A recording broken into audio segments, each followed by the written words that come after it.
Hey guys, I'm going to try to make this a quick video.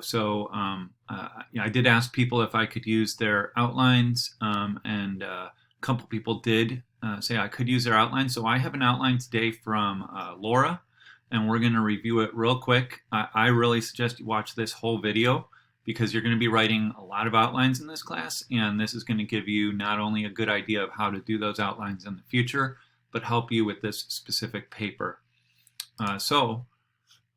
Actually, let's minimize me entirely. There we go. So, when you want to see your grades, the first thing I'm going to do is when you see your grades, you have to go here to My Grades, you click on it, and then you can go to the assignment. When you get to the assignment, I'm assuming that yours look like this, right? And so, you have all these comments on it, and they're a little hard to read. Like, if you click on this, you can't see it, right? So then you have to kind of slide the whole thing over. It's a pain. What I am proposing, just a second. Yep. All right, what I am proposing is I'm going to show you guys how to make this key part that has all of my comments on it more clear. First, you can click right here, and that moves over. Then, if you hover down this joint between this window on the side and the main part, you'll see. It's a little hard to do, but there we go. Do you see this little arrow? You click it. Boom. Okay, so now we can see all of the comments, right? And if you want that to come back, you just hover and find that arrow, and you click this over. But we do want to get a good view here. So we've got our whole screen. Now it's still a little small, so I can actually make the type here a little smaller. All right, so different kinds of comments on your boxes, on your documents, right? I have the ability to put a little dot like that. It's a little dialog box, and then, I mentioned that Laura could have put her name and heading on this assignment. I'm not taking any points off on this assignment because most people didn't put their name and heading on it, but that is an expectation. I took it for granted, but for future you should.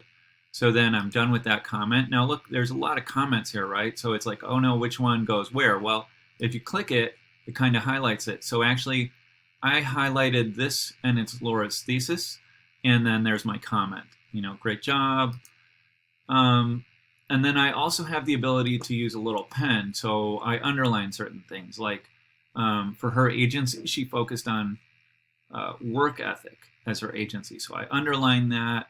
Then I underlined will provide, because her thesis was an aspect of Laura Schultz that is empowering her future is her work ethic, which will provide her agency with her educational, physical, and spiritual goals.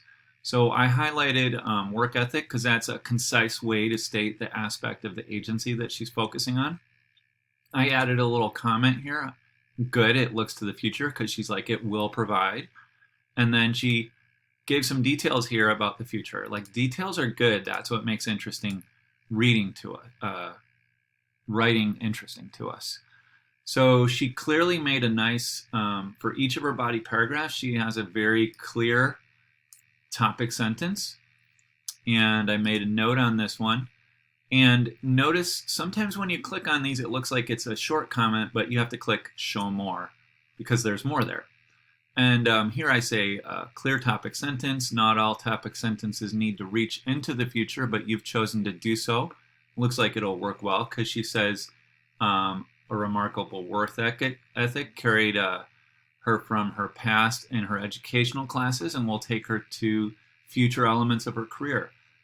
Now I do comment right here about this. It's kind of paragraph looking for the bullet points or the letters or numerals underneath a body paragraph. I do like concise statements and not paragraphs because the way an outline works is I'm looking for structure and key details, kind of. So like almost sentences, a sentence per item, maybe 2 sentences is what I'm really looking for, so I can kind of scan it and get that's the level of feedback I'm giving. Paragraph type feedback is what I give in the rough draft. So she looks to the future here a bit. I'm going down here. I wrote, some people did just leave these leftovers from my template, so I just crossed that out. And then here's another comment that I want to highlight. Right here, notice it says one more comment. So this looks like a finished comment, but we need to click show more because I actually added a second comment, okay? I pointed out that she had good body details, but I like the shorter points. And then I mentioned that her topic sentence, her topic sentence up here, make sure I know where I'm at. Her topic sentence here promised future elements of her career, but she doesn't actually mention, I don't think, much her future too much here. But what I'd really like to say, and this is a point about a topic sentence. So topic sentences are like door hinges. And I write here, topic sentence is like a hinge on a door. It connects to the wall, which is to say it builds on the thesis. And then it also connects to the door. It sets up paragraph expectations. So I just want to make sure you totally understand this. A topic sentence is one of the most complex parts, in a way, of a paper's organization, because it has to, a topic sentence must build on your thesis, but then it also goes down below, it sets up the whole paragraph. I'm always looking to see that it does those two things. And I'm also looking for transitions to come in or kind of before the topic sentence. So for body paragraphs, the most obvious transition would be, first, and then in your next paragraph you say second. But topical transitions are even better. So, so for example, she could say, in addition to Laura having a strong ethic in her education, she also has a strong ethic in another area. And in her case, that would be body paragraph 2, physical activity. So in activities that she does, such as cross country. So the transition for body paragraph 2 would pick up with the idea that not only in education was she strong at work ethic, but also in physical activity. And then she gets into the meat of her topic sentence. Yeah, so that is pretty much what I have to say. I don't dial in too much to the conclusions. Oh, the other thing I need to point out is some people are including the future.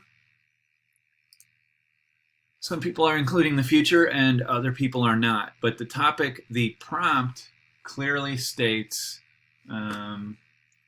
analyze how an aspect of yourself is empowering your future. Everybody's doing a good job with that. Providing you agency. It's the future part that not everybody's getting. They're getting the aspect of yourself that's empowering, providing you agency, but I want the future. So maybe like in the third body paragraph, I think there are 3 ways of adding the future. You could get to the future at the end of each body paragraph. You could make, how that particular paragraph sets up the future. Or you could have a third body paragraph that addresses the future. Or you could kind of build a substantial conclusion that addresses the future, right? So different options.